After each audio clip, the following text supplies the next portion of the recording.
Кыргыз Республикасынын президенттигине талапкер Садыр Жапаров Талас, Жалал Абад, Ош, Баткен, Нарын, Ысык көл, Чүй облустарындагы үгүт иштерин улантууда. Жапаров өлкө аймактарынын жана шаарларды кыдырып, шайлоочулар менен 30дан ашуун жолугушууларды өткөрдү. Кыштын ызгардуу суугуна карабай Жапаров менен жолугушууга 100 миңдеген эл келип жатты.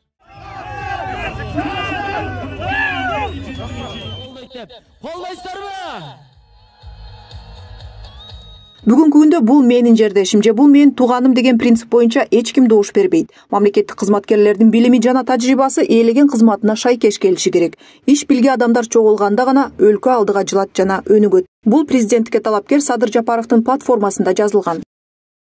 Люстрация бул жакпай калгандарды куугун туктоо, кысымга алуу же өч алуу эмес. Тазалануу аркылуу жаңылануу. Кызмат бедели булганган мамлекеттик кызматкерлер кызматынан бошотулууга тийиш. Биз 5 жыл ичинде укук коргоо органдарынын курамын 50%га жаңыртышыбыз абзел. Мамлекеттик кадр кызматы люстрациялык иш-чаралардын негизги куралы болушу шарт. Менин жакындарым болобу, досум Ташиевдин жакындары болобу, бир тууганыбыз болобу, коррупцияга аралашкан болсо камалат, сөзсүз түрдө уурдаганы болсо кайра кайтарып берет. Ал эми күнүмдүк жаңылыктар агымында шайлоо алдындагы үгүт иштерине терс таасирин тийгизген талапкерлердин басымдуу бөлүгү Жапаровго каршы сөздөр менен чектелген. Буга чейин өтүп келген дебаттар коомчулук үчүн шоуга айланып, көптөгөн сайттар талапкерлер айтып жаткан чындыктар жана калыптар жөнүндө интернет айдыңын эле тыңдап отургандай. Ал эми эл элинин пикири таптакыр башкача. Оппоненттер каралоо иштери менен алек болуп турган учурда эл Садыр Жапаровдун таламын эч жак тандап алган. Мен кечинде ушу 2 саат 3 саат көрдүм. Көргөндө бул алтоо биригип алып эле бир кишини жамандап атышты да. Ошону басканын, турганын мен аны дебет деп ойлогон жокмун да. Бул туура эмес да. Региондорду кыдырган жакшы.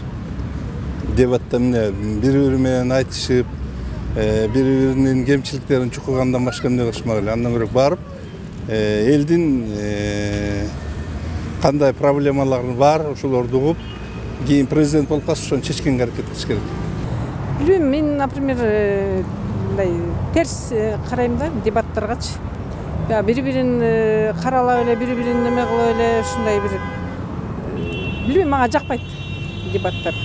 Элдин көйгөйүн жакын жерден чечиш керек. Ошондон сосредоточить бир жыйынтык чыгарып, анан кийин кайсынысы важный болсо, ошондон жыйынтык чыгарып, анан кийин ишин алдыга программасына киргизип коюшу мүмкүн.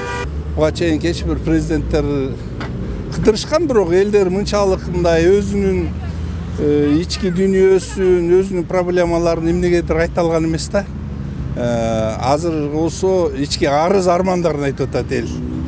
Менимче ошол туура. Президент болуп шайлангандан кийин ушинтип кыдырыш керек.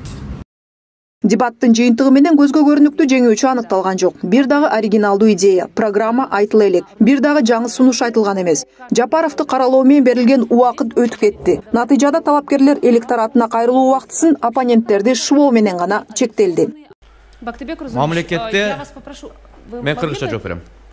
Тогда уже какая-то там есть такая дистанция между ними, друг от друга они не зависят. Это во-первых. Эгемендүү Кыргызстандын тарыхында бир дагы президенттикке талапкер өлкөнүн бардык аймактарында мындай популярдуулукка жана кеңири колдоого ээ боло элек.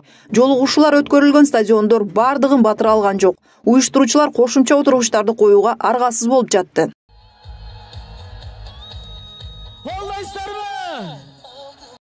Жолугушууларда талапкерлерге жергиликтүү бийликтин коррупциядан, адилетсиздиктен жана өзүн билемдиктен тажаган кыргыз жарандары ишенич бир гана Садыр Жапаровдо экенин ачык айтып, адилеттүү бийликке болгон акыркы үмүттү бузбоосун суранып жатты. Садыр Жапаровду колдоп элге кайрылгандардын көпчүлүгү көкүрөккө толгон бугун айтып, көйгөйлөрдү ортого салган жалаң карапайым журт. Үгүт иштерин президенттикке талапкер эмес, эл өзү жүргүзгөндөй болуп жатты. Садыр Жапаровдун саясаты бардык саясий күчтөргө ачык экендиги менен да айырмаланарын Кыргызстандын эли угуп түшүнүп турду. Эл сага ишенет. Сени энелердин атынан баары колдойт. Кыргызстанда сизден башка татыктуу президент жок. Сизге ак жол. Кыргыздын бардык көйгөйлүү маселелерин көзү менен көргөн, ушунчалык түшүнгөн адам деп сезебиз биз азыр. Бир гана ишеничибиз Садыр Жапаров болгон азыр ошо бизде. Садыр Нуркожоев эл үчүн, жер үчүн күрөшкөн адам, акыйкатчыл, чындыкты сүйгөн адам. Мен дагы ар дайым чындыкты, акыйкатты сүйөм. Садыр Нуркожоевду колдоймун. Садыр Нуркожоевду шайлайбыз. Эл шайлат, аксакалдар дуа берет, бардыгын эме кылат. Мен бардык жактарга айтып атам.